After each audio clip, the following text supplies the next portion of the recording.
রাজধানীর আগারগাঁওয়ের নির্বাচন কমিশনে মনোনয়ন গ্রহণ বাতিলের বিরুদ্ধে করা আপিলের শুনানি শুরু হয়েছে। চলবে 18 জানুয়ারি পর্যন্ত। আজ শুনানি হচ্ছে 1 থেকে 70 পর্যন্ত। এ বিষয়ে আরও জানাতে সেখান থেকে সরাসরি যুক্ত হচ্ছেন সহকর্মী শাহাদাত অভ্র। অভ্র, এখনো পর্যন্ত কোনো আবেদনের নিষ্পত্তি হয়েছে কিনা জানাবেন?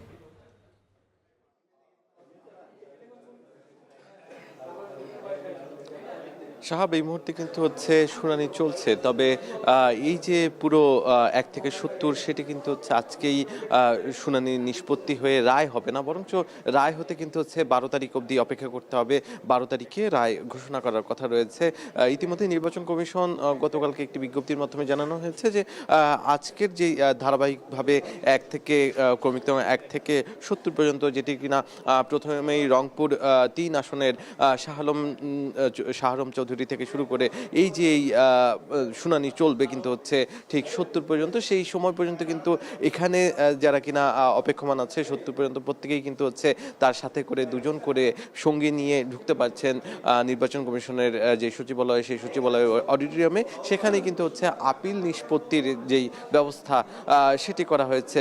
ইতিমধ্যেই আমরা দেখতে পেয়েছি যে প্রধান নির্বাচন কমিশনার, তার পাশাপাশি ইসির সিনিয়র সচিব তিনি, এবং তার পাশাপাশি আমরা দেখতে পেয়েছি যে একটি ইলেকশন কমিশনের যে প্রতিনিধি দল, তারা কিন্তু সেখানে উপস্থিত হয়েছেন, এবং যেই যুক্তিতর্ক সেটির জন্য কিন্তু আইনজীবীদের আমরা প্রবেশ করতে দেখেছি ভেতরে। আমি কিছুক্ষণ আগে দেখে এসেছি যে সেখানে কিন্তু যুক্তিতর্ক চলছে যে কি কারণে এই যে আপিল করা হয়েছে এবং কি কারণে নির্বাচনের যেই প্রার্থিতা মনোনয়ন ফিরে পাওয়ার যে বৈধতার বিষয়টি রয়েছে, সেটি কিন্তু কেন ফিরে পাওয়া প্রয়োজন, সেটি কিন্তু যুক্তি দিচ্ছে যারা প্রার্থীর পক্ষের আইনজীবী তারা। তার পাশাপাশি রিটার্নিং কর্মকর্তার পক্ষ থেকেও কিন্তু তাদের যেই যুক্তি আছে সেটিও কিন্তু উপস্থাপন করার সুযোগ রয়েছে। সেই জায়গা থেকে রিটার্নিং কর্মকর্তাও কিন্তু কি কারণে আদতে তাদের যে মনোনয়নপত্রগুলো সেগুলো বাতিল করা হয়েছিল সেটির পক্ষে যুক্তি দিচ্ছে।